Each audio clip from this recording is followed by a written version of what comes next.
कहानी एक खूबसूरत से आशियाने की है जहाँ कई सारे पशु पक्षी अपना जीवन बसर कर रहे थे। उसी आशियाने में एक चुड़ैल का साया था जो रोज रात को आशियाने में आती थी। पर रात के समय सारे आशियाने के पक्षी अपने अपने घोंसले में सो जाते थे,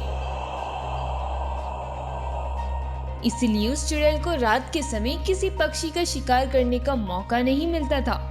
उसी आशियाने में एक रीनी नामक चिड़िया अपने पति हरू चिड़े के साथ एक बरगद के पेड़ पर रहती थी। एक दिन सवेरे, हरू, तुम्हें पता है ना कल होली है और आशियाने के सभी पक्षियों ने कल पूरी रात आशियाने में होली खेलने का तय किया है, इसीलिए कल हम भी रात भर पक्षियों के साथ होली खेलेंगे। हाँ रीनी, मैं तो इस बार जम के होली खेलूंगा। देखना, मैं कल कालू कौवे को इस बार पूरा पक्का रंग लगा दूंगा। पिछली बार होली पर इसने मुझे पक्का रंग लगा दिया था और मुझे वो रंग निकालने में कितनी दिक्कत हुई थी। अच्छा, तुम्हें जो करना हो तुम वो करना, अब मुझे बहुत काम है। मैं पक्षियों के पास जा रही हूँ, तुम कल के लिए अच्छी सी तैयारी कर लेना। ये कहकर रीनी चिड़िया वहाँ से उड़कर चली जाती है। देखते ही देखते अगले दिन की रात हो जाती है। सारे पक्षी आशियाने के इलाके में जमा होते हैं। सारे आशियाने में होली का माहौल बना हुआ था। तभी वहाँ एक चुड़ैल प्रकट होती है। अरे वाह, आज तो यहाँ कितने सारे पक्षी मौजूद है। चलो, मैं भी इन पक्षियों के साथ अपनी वाली होली खेलती हूँ। आज मुझे बहुत सारे पक्षियों का शिकार करने का मौका मिलेगा। चुड़ैल एक कौवे का रूप धारण करके उन आशियाने के पक्षियों के पास अपनी होली खेलने आती है। अरे पक्षियों, इस बार होली खेलने बाहर का कोई पक्षी नहीं आया हमारे आशियाने में।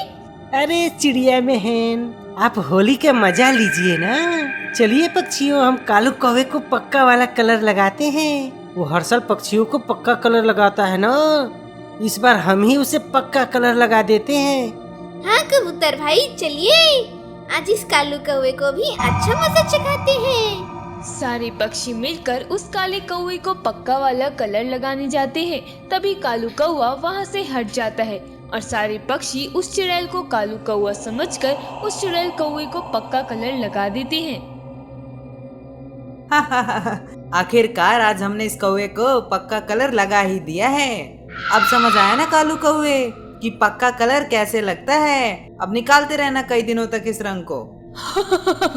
पक्षियों, तुम चिंता ना करो, इस रंग को तो मैं 1 मिनट में निकाल दूंगा। तभी वो चुड़ैल अपने असली अवतार में आ जाती है, जिसे देखकर सारे पक्षी के होश उड़ जाते हैं। अरे बाप रे बाप, ये तो चुड़ैल है। अरे भागो यहाँ से पक्षियों। सारे पक्षी वहाँ से भागने लगते हैं। तभी वो चुड़ैल पक्षी हरा तोते को पकड़ लेती है और वहीं मार देती है।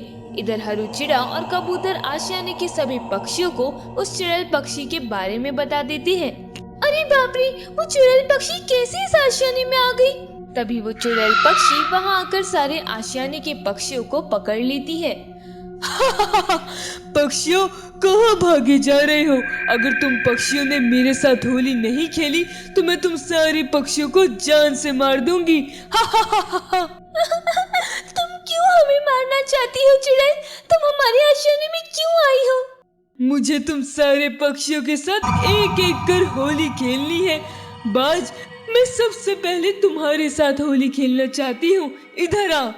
नहीं नहीं चुड़ैल, मुझे कुछ मत करना। चुड़ैल उस बाज को पकड़ती है और उसे वहीं मारकर उसके खून से होली खेलने लगती है। सारे पक्षी ये देखकर दंग रह जाते हैं। अरे बाप रे, इस चुड़ैल ने तो बाघ को जान से मार दिया। अब हम क्या करेंगे पक्षियों?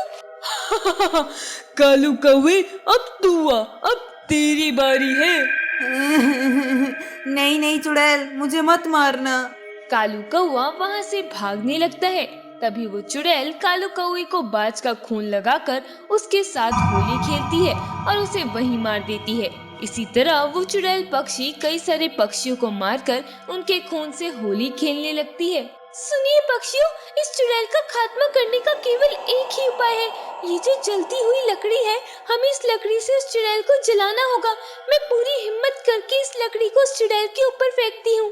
चुड़ैल पक्षी पक्षियों को मारने में लगी हुई थी। तभी रिनी चिड़िया उस चुड़ैल के ऊपर जलती हुई लकड़ी फेंक देती है, जिसके बाद वो चुड़ैल पक्षी वहीं जलकर भस्म हो जाती है और आशियाने के पक्षी वहां से अपने अपने घर भाग जाते हैं।